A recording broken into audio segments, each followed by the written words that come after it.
बे समाव बर'फोरनि गेजेराव थानाय पर्टेल रादाबफोरखौ लिंहरनानै आं लानानै फैदों। रायजोफोरनि सिगाङाव आंहा माखासे बुंनांगौ बाथ्रा थाबाय।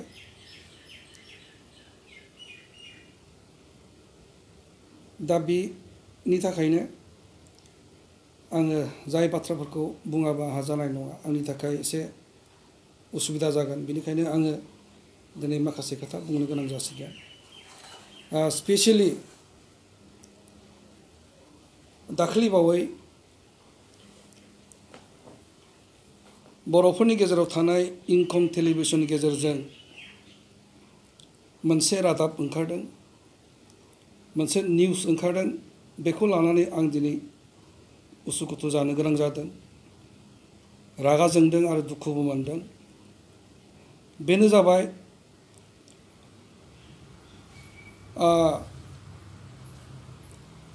बे रादाबाव जों बयबो मिथियो जे सिगांनि एनडिएफबिनि जेनेरेल सेक्रेटारि आरो बिनि उनाव आफादगिरि जाफैनाय गबिन्द बसुमतारी बिथाङा बड'लेण्ड इंखं निउस टेलिभिजननि गेजेरजों आंनि सायाव मोनसे गाज्रि रोखोमै ब्लेम लाबोदों। बे ब्लेमानो जादों जे धीरेन बर' बिथाङा बिपिएफ पार्टिजों गलि गलि थाबाय थायोमोन। बिथांमोनजों सोमोन्दो लाखिनानै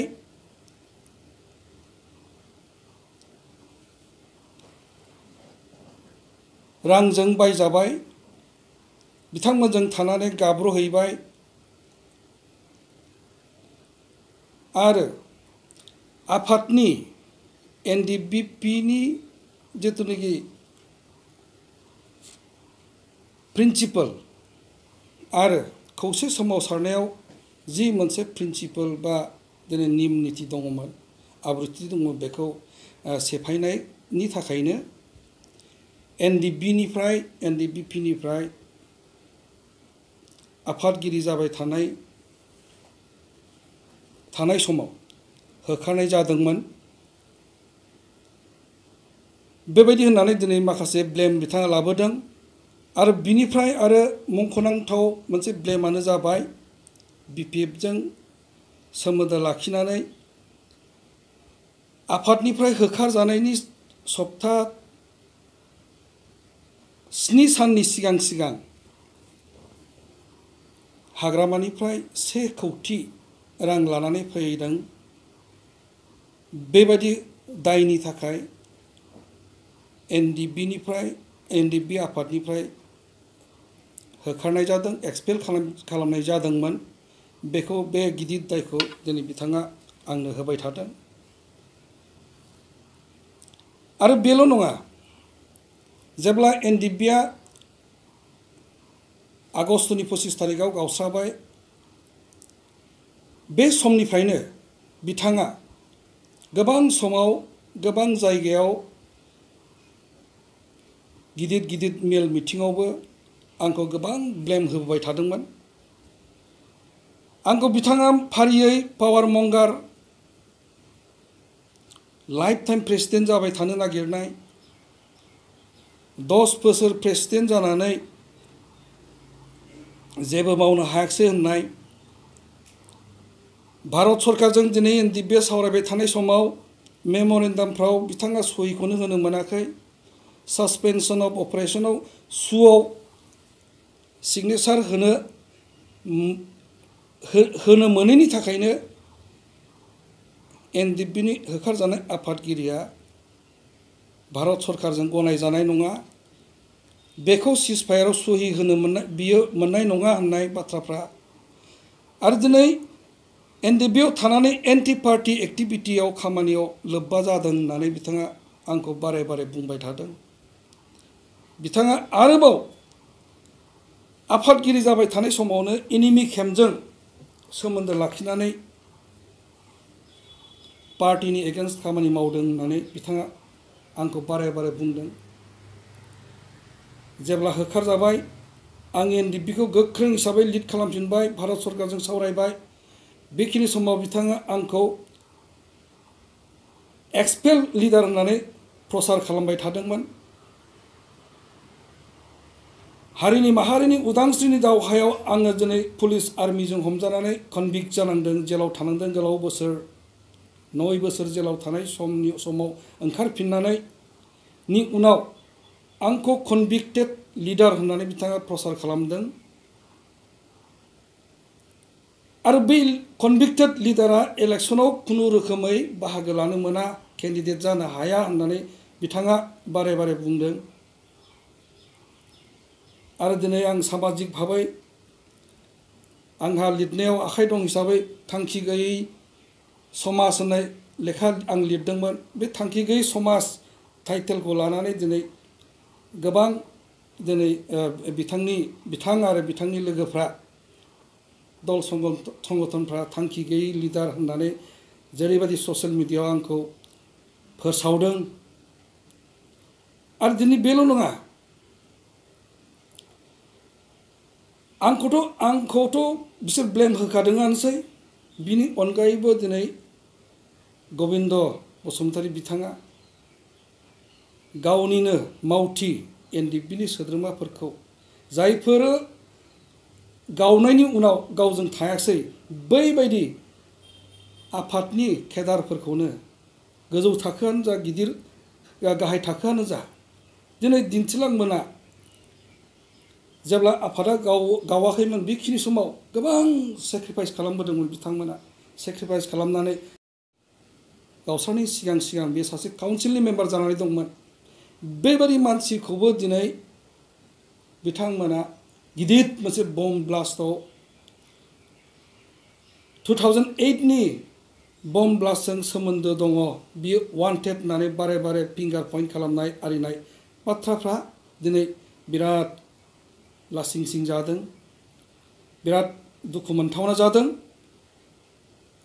बेफोर गोबां ब्लेमफोरखौ दिनै गावनि मानसिफोरखौनो, गावनि केडारफोरखौनो, आरो दिनै आंखौ आफादगिरि जाबाय थानाय समावबो बेबायदि मोनसे दिनै आंखौ बेबायदि ब्लेम होबाय थानाया बेयो दुखुनांथाव।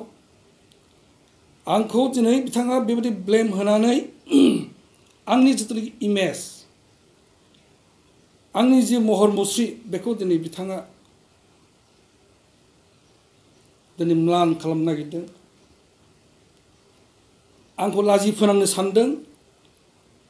बेनिखायनो आङो बे बिथांनि टेलिभिसनाव होनाय बे बिबुंथिनि सायाव आंहा अबजेक्सन दं।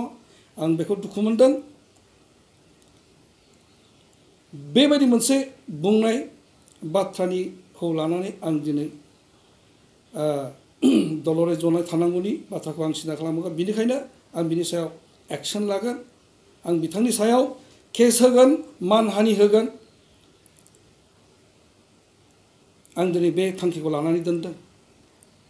दिनै बिथांमोना जि मोनसे आंनि सायाव ब्लेम लाबोबाय, बेफोर ब्लेमा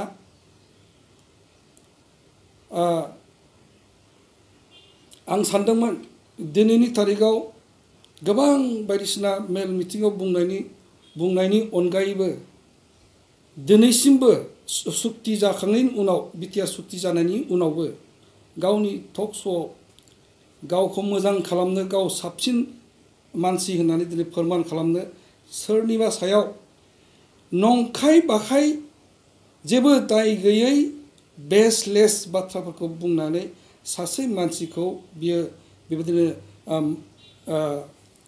मान दिनै हानि खालामनो हाया, बेबादि अधिकारखौ होनाय जानाय नङा। बेनिखायनो आं बुंबावदों, दिनै बे बाथ्राखौ लानानै आं बिथांनि सायाव केस होगोन, आं कर्ट कासारियाव थांगोन। आरो बिथाङा आंखौ जुदि 1 कौटि थाखा लानानै फैनानै बाहायफैनाय बे जाथायनि सायाव जुदि फोरमान होनो हायोब्ला, आरो बिथाङा दिनै होनांगोन। आं बेखौ बारे बारे बुंलांदों। जुदि फोरमान होनो हाया, बिनि दायनिगिरिया दिनै गबिन्द बिथाङानो जानांगोन। आं बेखौ दिनै गोख्रोङै बुंनो सानदों।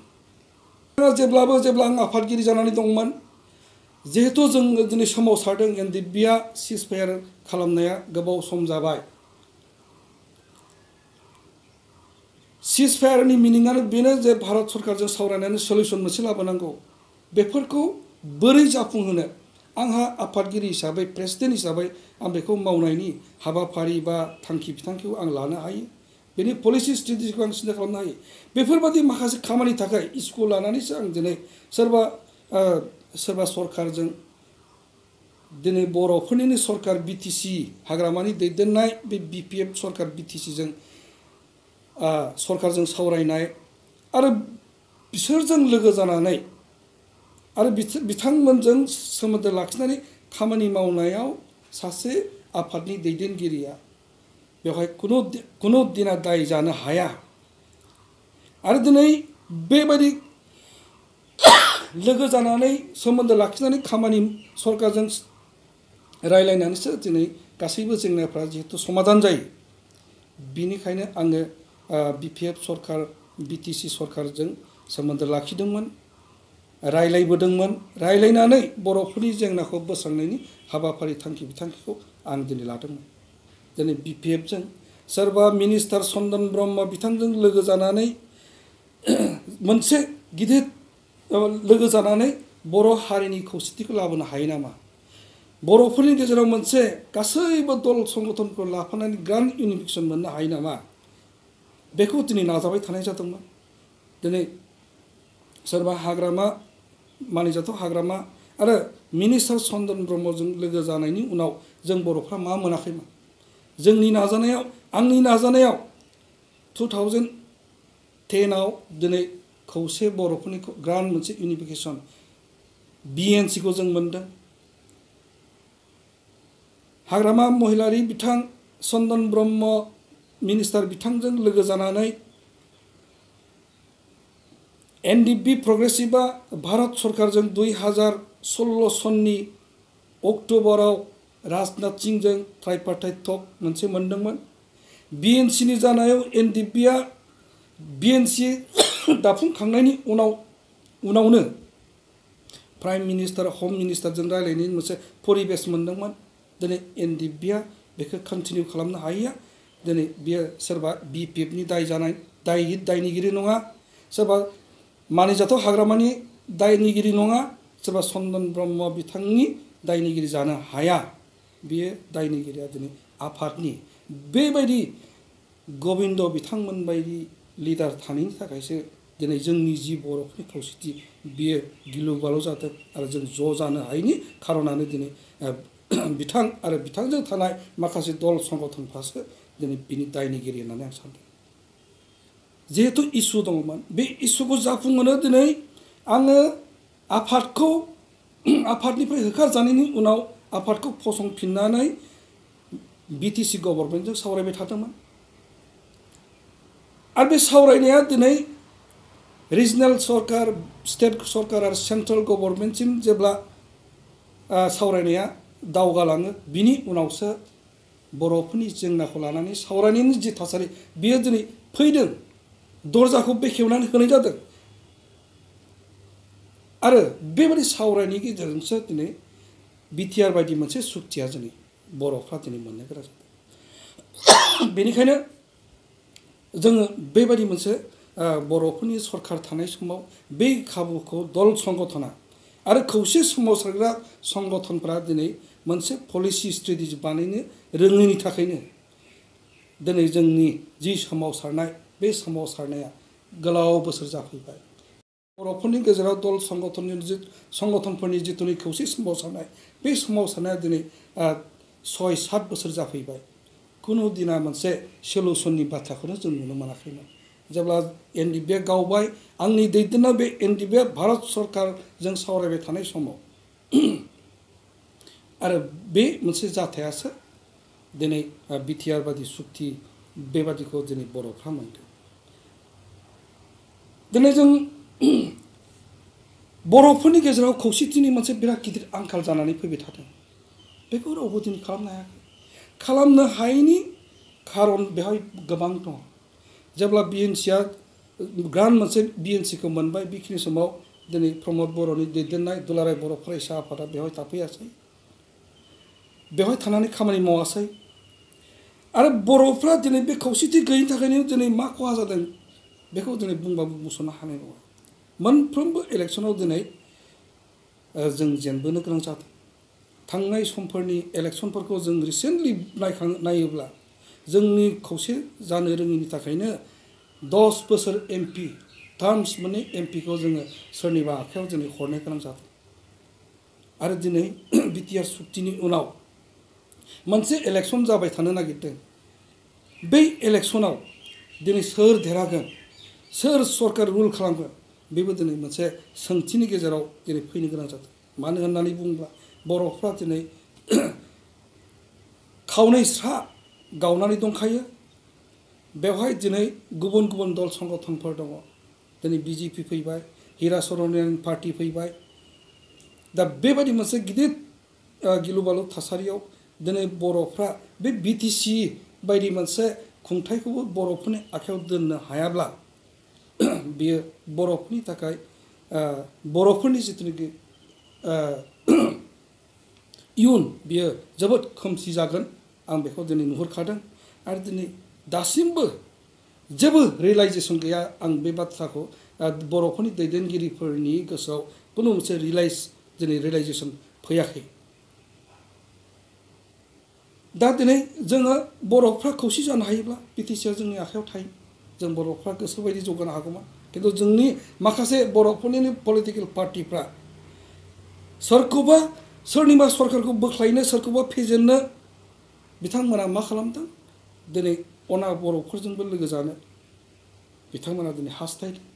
हिरा सर'निया दिनै ट्राइबेल सिटनि एमपिखौ दिनै खेबनै गोजों बे लानानै थांबाय। बिसोरजों दिनै सिं लोगो जादों। गासैखौबो खालामजोबनो हायो। बद्रुद्दिन बायदि एआइडिएफजोंबो दिनै दानि आथिखालनि सिगांनि दुलाराय बर' फरायसा आफादनि दैदेनगिरि प्रमद बर'नि दैदेननायाव दिनै एआइडिएफजोंबो लोगो जानो हायो, हिरा सर'नियाजोंबो लोगो जानो हायो। आरो अना बर'फोरजों लोगो जानानै दिनै बिटिसिनि जिथुनाखि फिउचार बेखौ दिनै सोरनिबा आखायाव गथायहैनायनि जि मोनसे खैसारि, बियो दुखुनांथाव, बियो लाजिथाव। आरो दिनै बेबायदि दिनै मोगथां मोनसे दिनै सावगारिया जोंनि बर'फोरनि गेजेराव दिनै फैगासिनो दं। बेखौ जों दिनै नुहुरखादों। बेनिखायनो आङो मोनसे सिन्था खालामबाय थादोंमोन जे बर'फोरनि जि गिलु बालु खैफोद, बे खैफोदफोरनिफ्राय बासायनायनि थाखाय खौसेथिया बिराद गोनांथि जायो। आरो बेबायदि खौसेथिखौ लुबैनानैनो दिनै बिपिएफ बायदि मोनसे पार्टिजों ज'है जों दिनै खामानि मावनायनि मोनसे थासारिखौ सृष्टि खालामदोंमोन। आरो दा बेबायदि खालामनायखौनो दिनै सोरबा गबिन्द बसुमतारी बिथांमोना आरो दिनै सोरबा सानै साथाम बर'नि दैदेनगिरिफ्रा आंनि सायाव बारे बारे ब्लेम लाबोनाय, बेयो दुखुनांथाव। आरो दिनै बेबायदि बर'फोरनि गेजेराव दल संगठनफ्रा दिनै बेबायदि मोनसे स्ट्रेटेजि गैयिनि थाखायनो गावस्रा गावस्रि एना एनि जालायनायाव गावस्रा गावस्रि जालायनायनि थाखायनो जोंनि बर'फोरनि जिथु इयुन बेयो खोमसि होननानै जोङो दिनै बुंनो हायो।